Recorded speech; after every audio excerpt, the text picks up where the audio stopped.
Hello, I'm Colin Green, and you are listening to Spike Pit.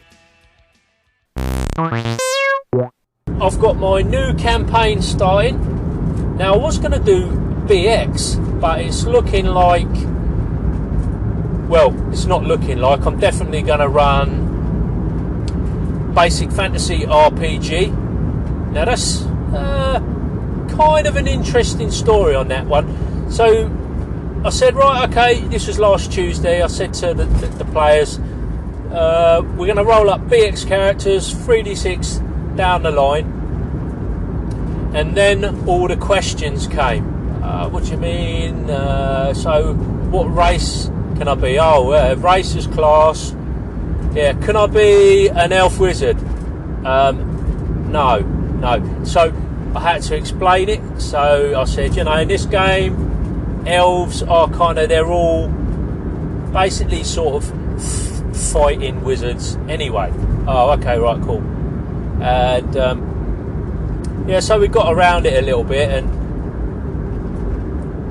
worked out we had a halfling, an elf, a fighter and a magic user. And Tuesday coming, we've got a new player starting, and I decided, well, We'll sort his character out next session, and we'll just do a little bit sorting out equipment and get straight into it. Then I started getting a few queries about where we could get a copy of the rules. So we got a PDF, blah blah blah, and it dawned on me. I thought, why am I struggling with this?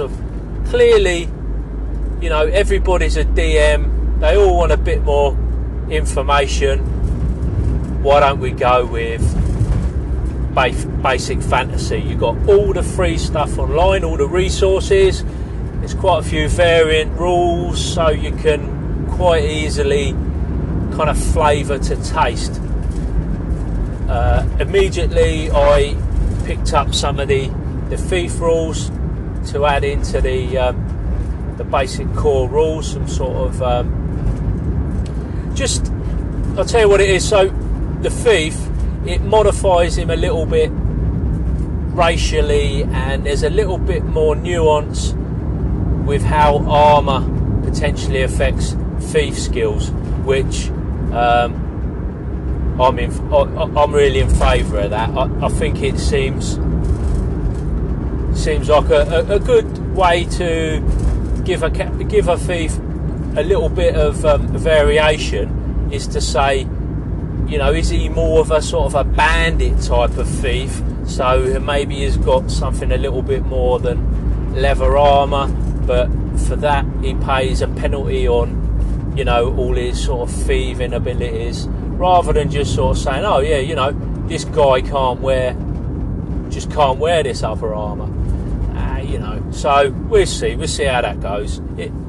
It's perhaps, a little bit crunchy-ish, not crunchy, bit too many moving parts.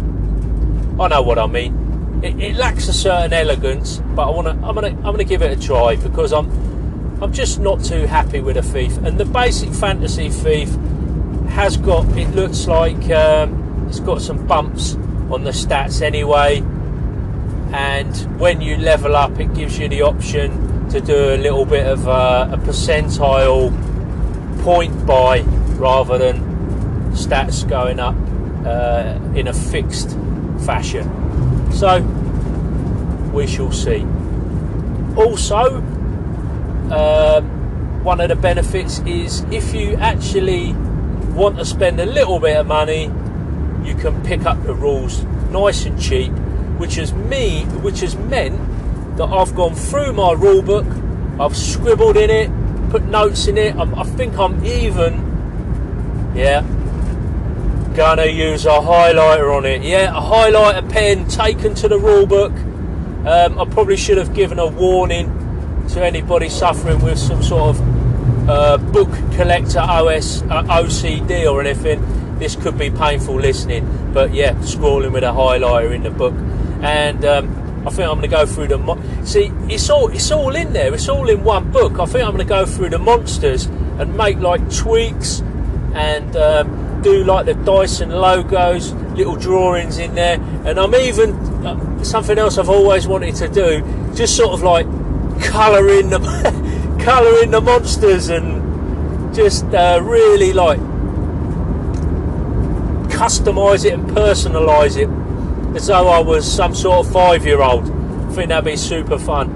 And I might even, if Sonny takes to the system, I might turn him loose on a rule book and say to him, you know, make it how you want it and see what happens. I think from memory the books are like £4 or £5 and it's pretty chunky. There's getting on for a couple of 100 pages in there, and the paper's like a basic quality, but it's that sort of quite sturdy paper. It's softback obviously, but I've been quite impressed. I talked about it briefly on Discord a while back, and I think Jason Hobbs commented that he was not super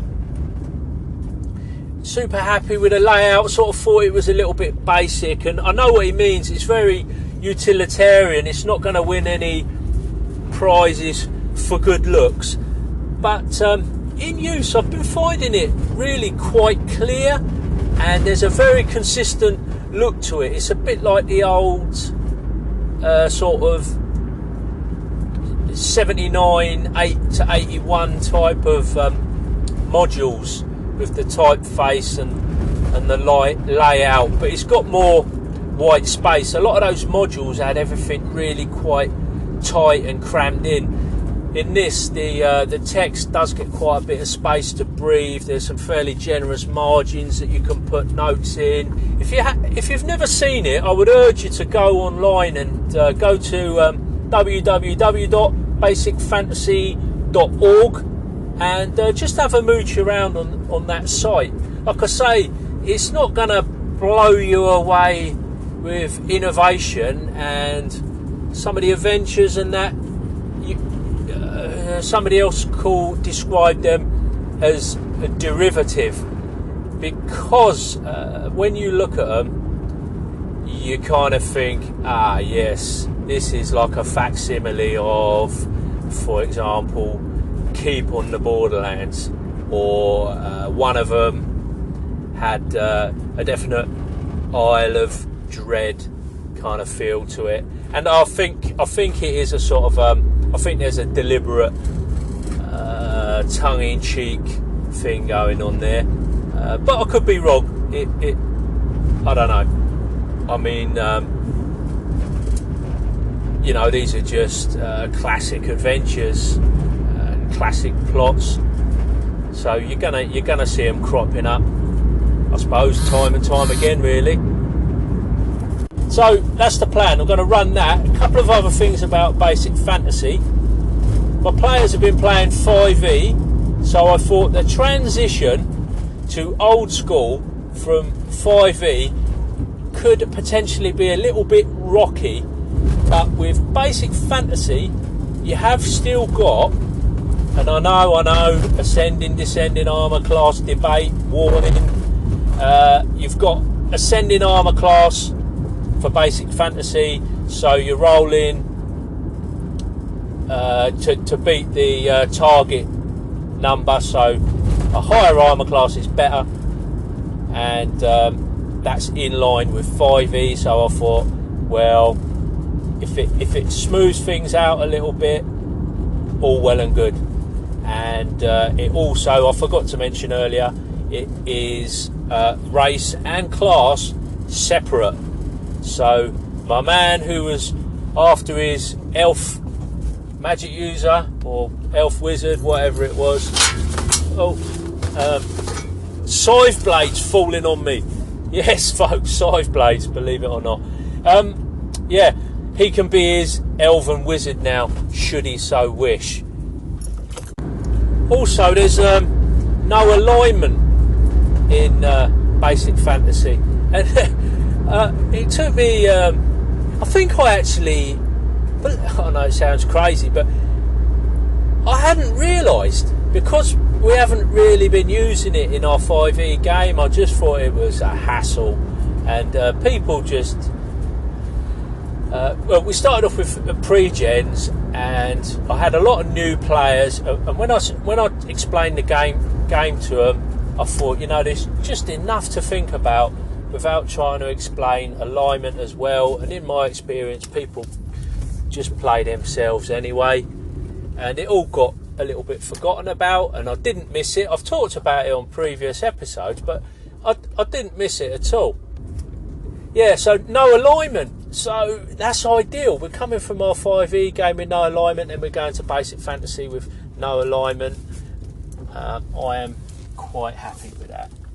So that's about all I've got to say on Basic Fantasy, but if you haven't given it a look, I would encourage you to do so. It's by Chris Gonnerman.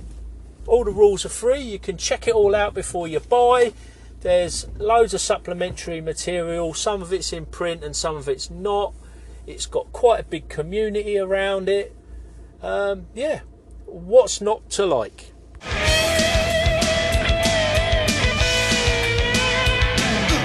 And that, as they say, is a wrap. Big thanks goes out to you, the listener, for taking a bit of time out of your day to listen to old Spike Pit. Take care, and I'll catch you later.